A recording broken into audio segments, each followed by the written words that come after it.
तो कह रहे हैं प्रधानमंत्री भ्रष्टाचार के करप्शन के चैंपियन हैं और इलेक्टोरल बॉन्ड स्कीम के बाद अब ये पूरे देश में साबित हो गया। जनता इस बार सबक सिखा देगी। देखिए, कांग्रेस पार्टी भ्रष्टाचार के अम्मा की अम्मा है।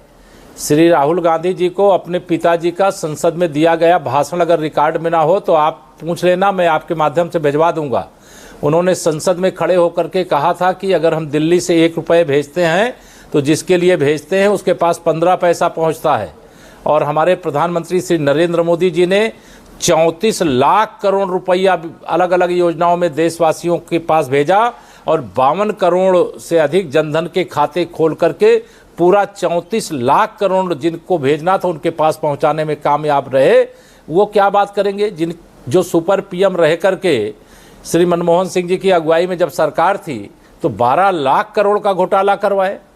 जो भ्रष्टाचार के दलदल में डूबे हुए हैं वह भ्रष्टाचार पे बात करते हैं तो शीशे के घर में रहने वाला और अगर जो पत्थर का घर बना हो उसमें पत्थर फेंके तो उसके क्या हाल है वो देश जानता है, देश की जनता जानती है। कांग्रेस और सपा धोखा है, भाजपा और मोदी जी भरोसा है। मौर्य जी, आपने प्रधानमंत्री का एएनआई को दिया हुआ इंटरव्यू देखा होगा। उस इंटरव्यू पर बहुत राजनीतिक बहस छिड़ी हुई है। उस पर राहुल और अखिलेश बोले कि ये तो एक फ्लॉप शो था, स्क्रिप्टेड इंटरव्यू था। आपकी क्या राय है? देखिए, इनके कहने का कोई असर होता कभी भी तो आप 2014 में लोकसभा चुनाव जब हुए थे तब कांग्रेस के नेता श्री राहुल गांधी जी थे। 2019 में जब लोकसभा के चुनाव हुए तो कांग्रेस के अध्यक्ष श्री राहुल गांधी जी थे। 2014 का जब लोकसभा चुनाव हुआ श्री अखिलेश यादव जी उत्तर प्रदेश के मुख्यमंत्री थे। 2017 का जब विधानसभा चुनाव हुआ तब वह उत्तर प्रदेश के मुख्यमंत्री थे। जब 2022 का और 19 का लोकसभा चुनाव हुआ श्री अखिलेश यादव जी नेता प्रतिपक्ष के रूप में अभी इस समय बैठे हुए हैं और इसके पहले वह लोकसभा के लिए भी 2019 में चुने गए थे। लेकिन उनका कार्यकाल, उनका इतिहास और उनका वर्तमान, श्री राहुल गांधी जी को यह समझ लेना चाहिए कि कांग्रेस मुक्त भारत यह जनता का फैसला हो चुका है।